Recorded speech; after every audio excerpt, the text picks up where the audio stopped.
It starts the way scandals always do, not with a statement, not with a headline, but with a silence so sharp it feels like a warning.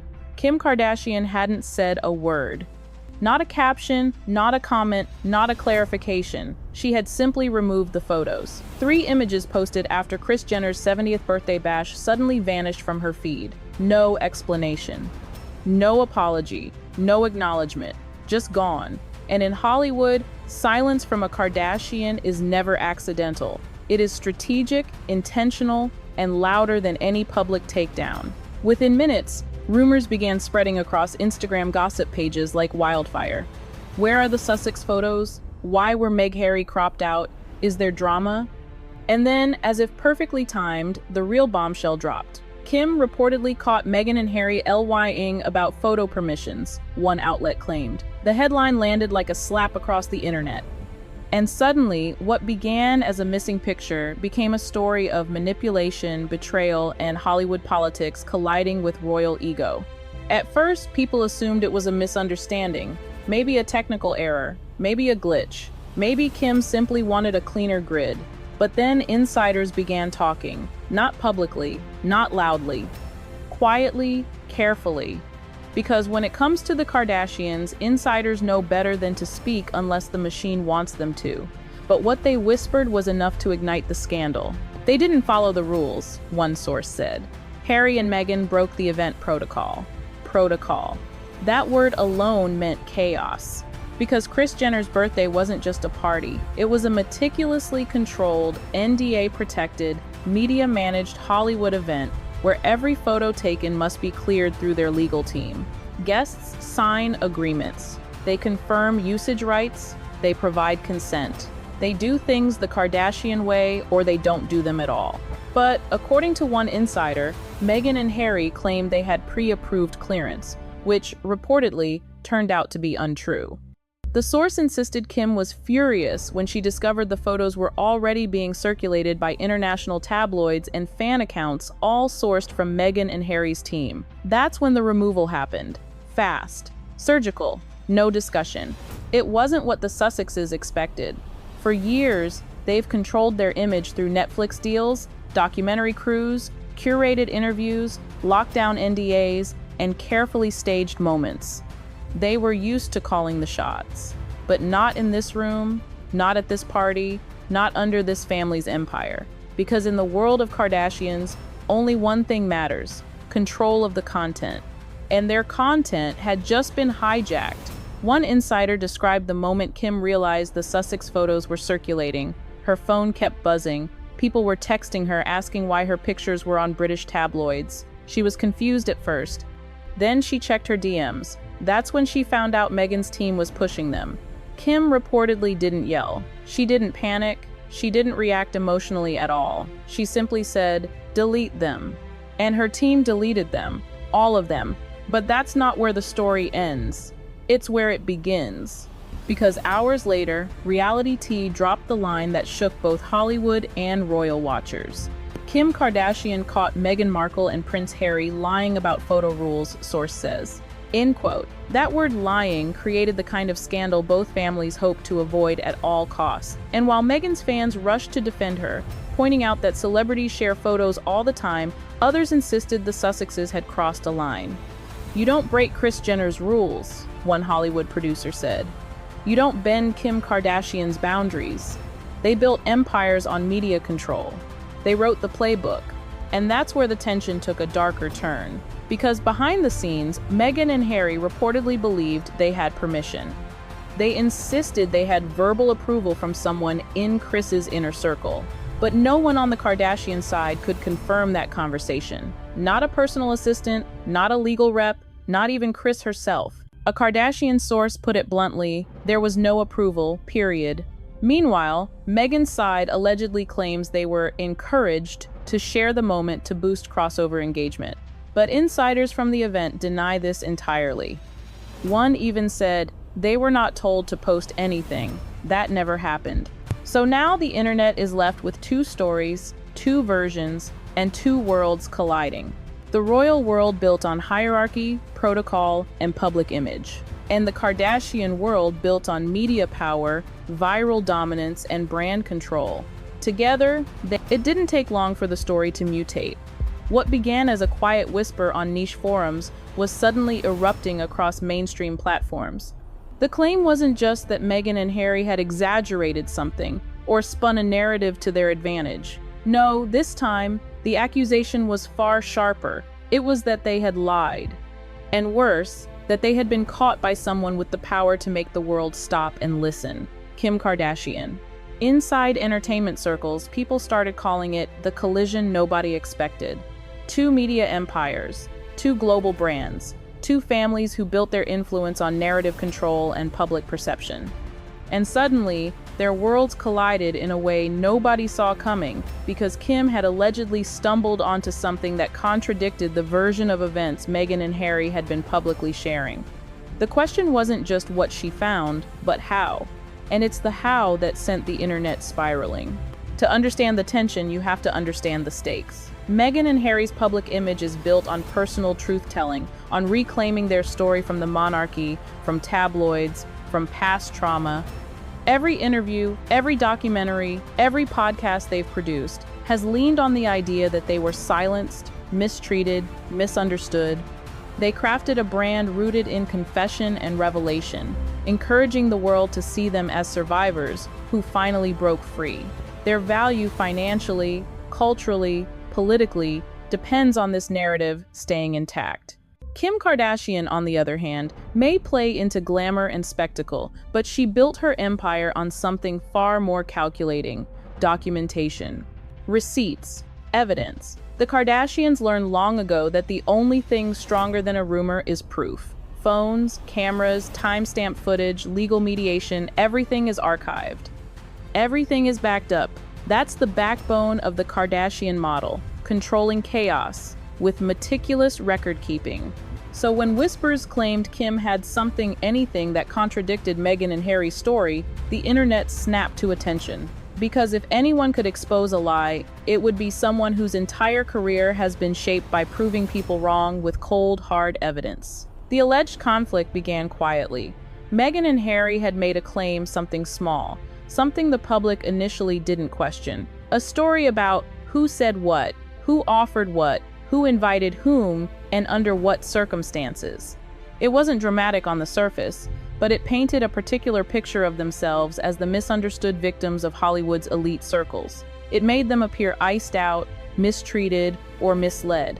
But according to one insider, Kim Kardashian had receipts showing the opposite. This insider, described as someone who has worked with the Kardashians for years and has direct knowledge of the timeline, claimed that Kim had proof the Sussexes were not being entirely truthful, not exaggerating, not misremembering, but deliberately framing a situation in a way that flattered themselves and vilified someone else.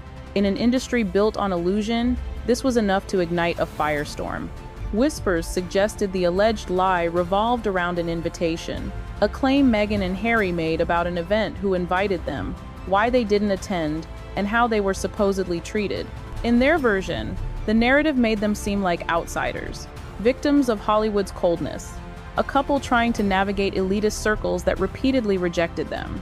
But Kim, according to the source, allegedly had the original messages, the emails, the timestamps, the people involved in organizing the event.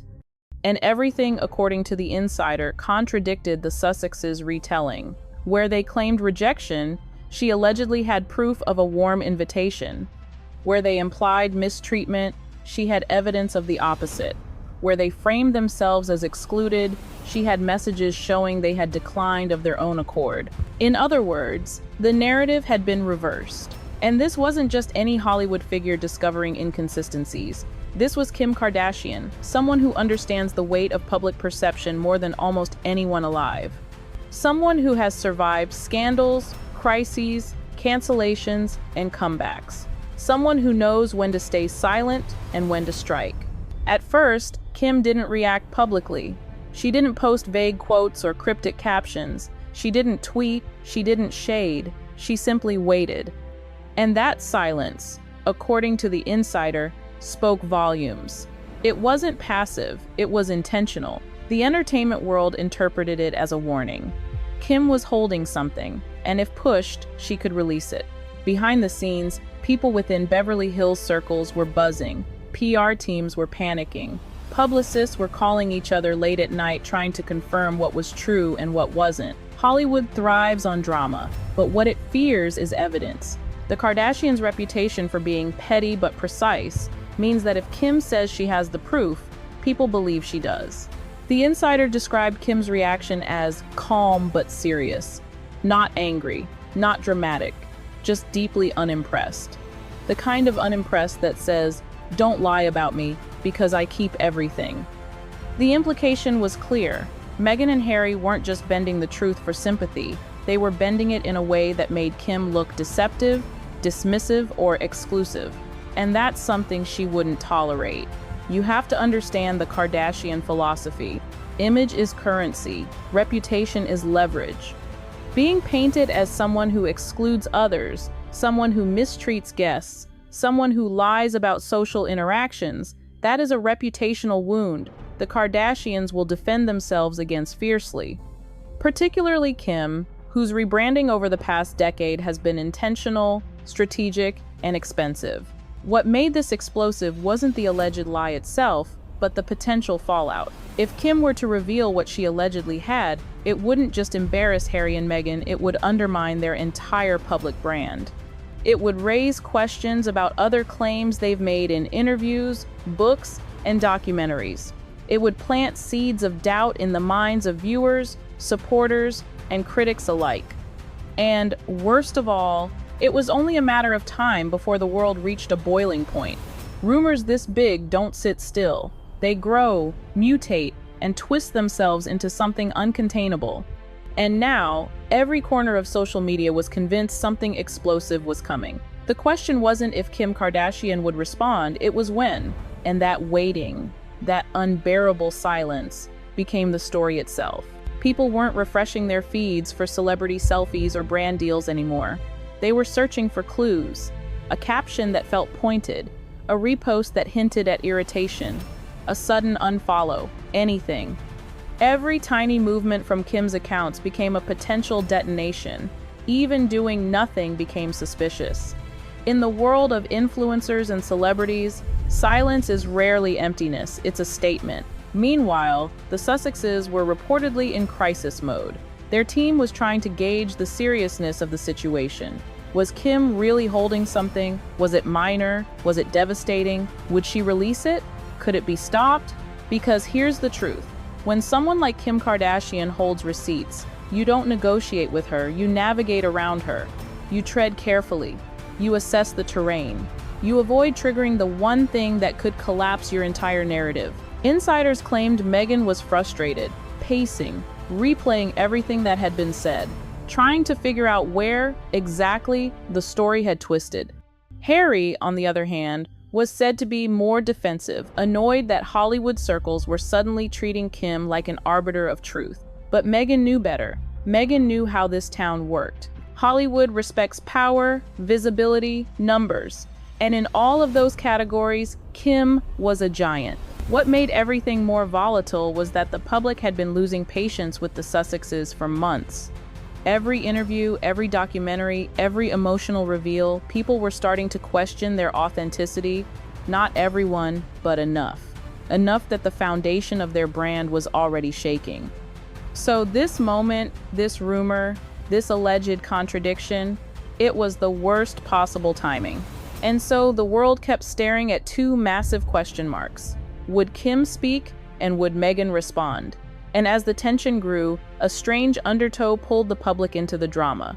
People weren't just watching, they were choosing sides. On one side were the Sussex supporters, convinced Kim was stirring drama for relevance. On the other side were the Kardashian loyalists, convinced Meghan had finally met someone she couldn't outmaneuver. And floating between them were millions of curious onlookers who simply wanted to see how far this could go. Then, something shifted. Not loudly, not publicly, quietly. It started with a small leak, an anonymous tip claiming that Kim was deeply irritated but would not engage unless pushed. That kind of wording sent shockwaves because it meant something very specific in PR language. Kim had the ammunition.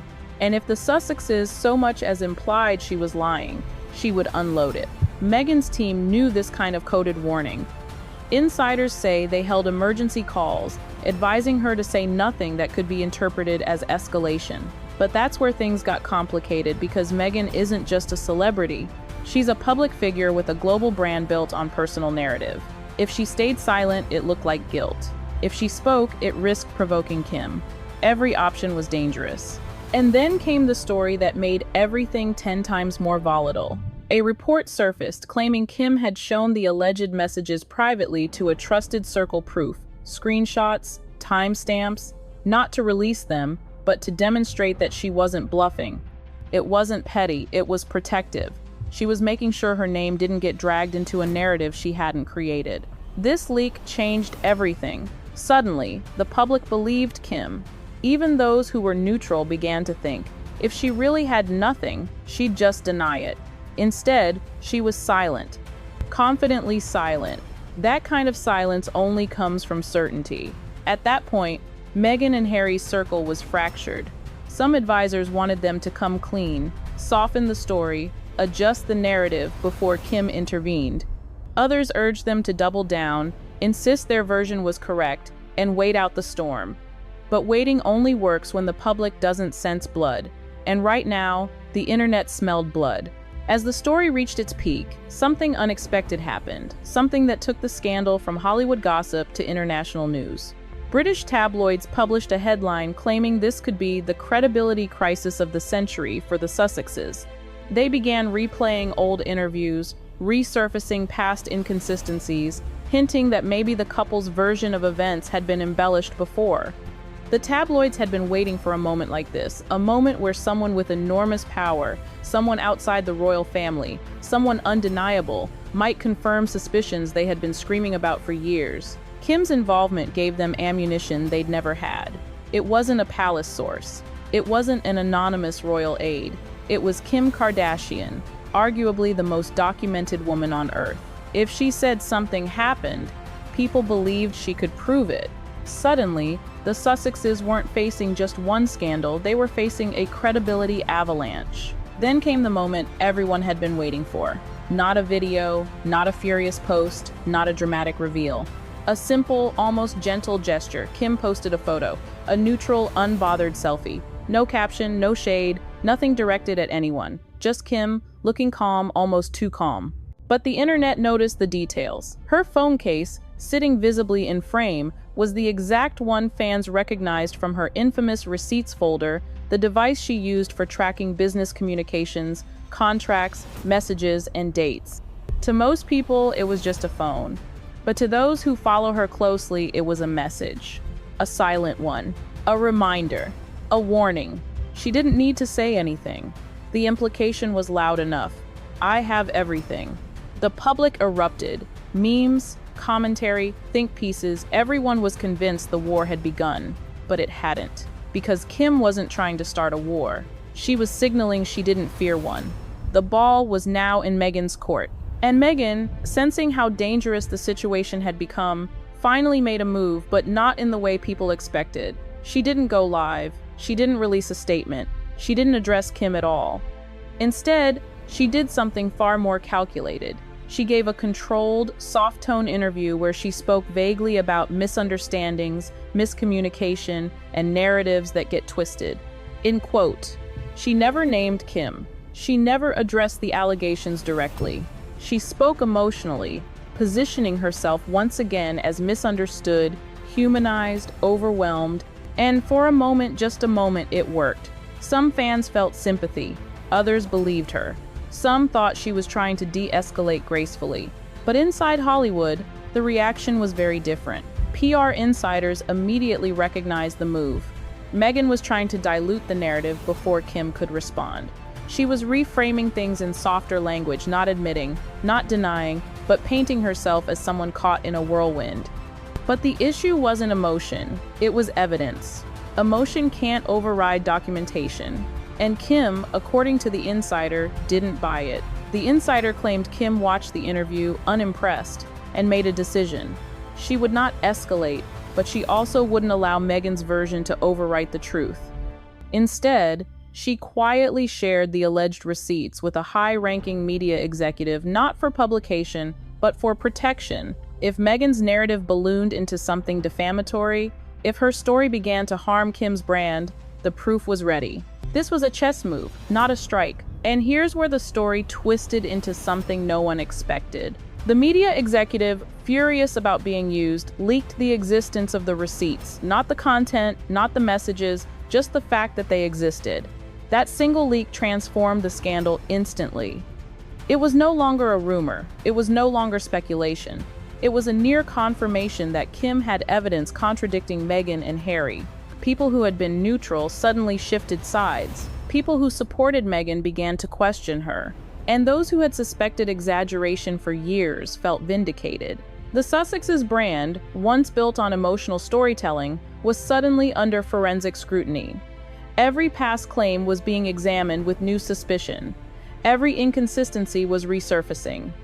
Every emotional moment was being reframed. And Kim, she remained silent, completely, calmly, confidently. Her silence was now louder than Meghan's interview. It said everything. It said, "I don't need to defend myself. The truth defends me." So where does that leave everything now? In a place more dangerous than open conflict. Because open conflict ends, it resolves. One side wins, one side loses, and the world moves on. But this is limbo. Suspended tension. A quiet war where one side holds documentation and waits, while the other tries desperately to keep a narrative from unraveling. And that's the part that terrifies the Sussex camp the most. Because if Kim ever chooses to release what she allegedly has not out of malice, but out of self-defense, it won't just expose a lie. It will break the illusion that Meghan and Harry have full control of their story. It will change how the world perceives them. It will raise questions they can't answer. It will shatter the one thing they built their empire on: credibility. For now, the world is holding its breath, waiting, watching, wondering who will move next. Wondering if the receipts will stay hidden, or if one wrong step, one careless comment, one defensive interview will bring the entire truth crashing into the open. Because in Hollywood, everyone lies. But only one family keeps the receipts. And Kim Kardashian, whether she speaks or stays silent, has already proven she's the one person Meghan Markle should never have underestimated.